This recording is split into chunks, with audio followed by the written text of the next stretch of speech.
and a government that is not just focused, but fixated and obsessed completely with climate change to the point where they think everything that happens in nature is a result of climate change, whether it be floods, whether it be fires, whether it be gale force winds. It's all, according to them, a result of climate change.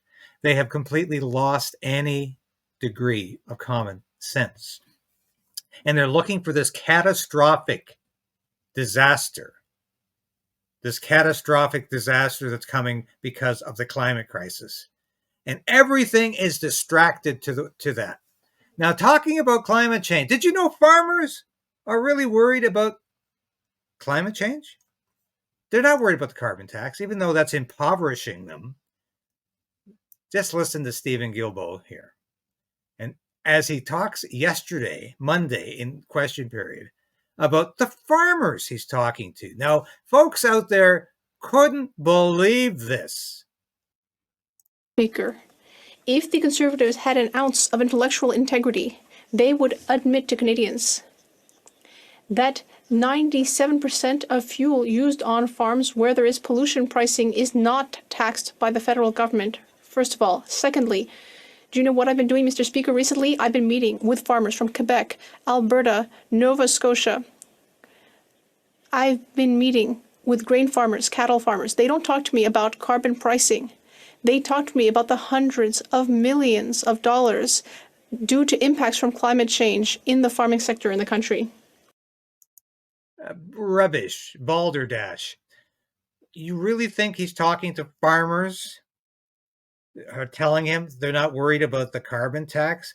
They're really worried, they're terrified about climate change. Don't believe it for a minute. This is the same minister who was not only a renegade Greenpeace activist who was arrested for trying to scale the CN Tower.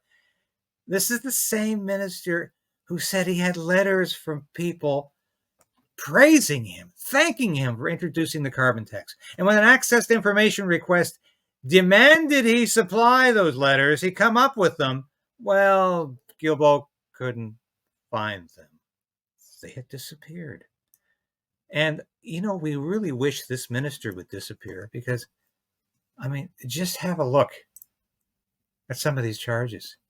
Tens of thousands of dollars.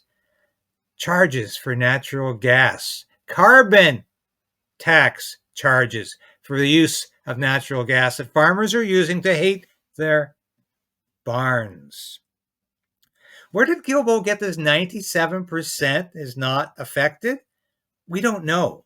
They won't say. Once again, it's a number that exists in Guilbeault's mind and Trudeau's mind, and they keep repeating it so you think it must be true. Here's more bills. Total, $8,392.54. That is absolutely astounding. And more. This is from a mushroom farm in Pierre Poilievre's riding.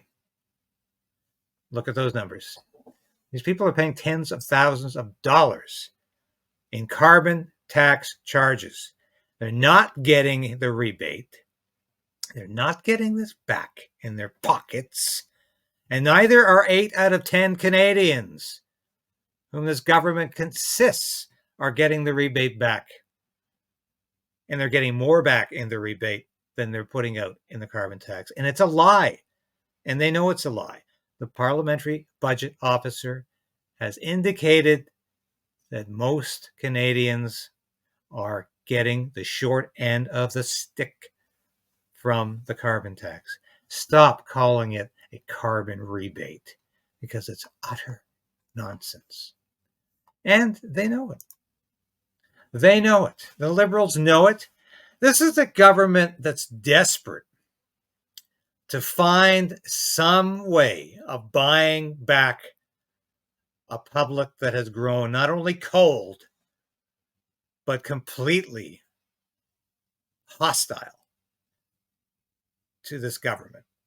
This is a government that is desperately trying to find some niche in Canadian society that still supports its aims and objectives. It is utterly failing to do that because that niche simply doesn't exist. Whether it's young Canadians or old Canadians, whether it's new immigrants or whether it's immigrants who have been here for many years, whether it's white, black, brown, or any colored Canadian, this government has lost its support. Thank you for watching this episode of Stand on Guard and being a part of the KRAYDEN'S Right channel. If you've watched this episode to this point, you've watched it all. And that's really important for a small station like this. We always say subscribe, hit the bell, be a part of the KRAYDEN resistance. Resolve to resist. That's what we're doing. And if you become a subscriber, if you're a supporter of this station or a member through Substack, through YouTube, and now you can be a local as well, that's so important to us because I couldn't do this without you. I made a decision to become an independent journalist about a year ago because I wanted to bring all of my experience in the military, in journalism, to you. I don't promise anything I can't deliver. I don't offer clickbait. I offer truth.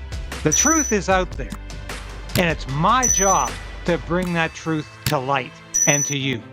Thanks for being a part of the KRAYDEN'S Right resistance, and we'll see you again soon. So we are in a very precarious position in this country. We need a political change, but we also need to resolve to resist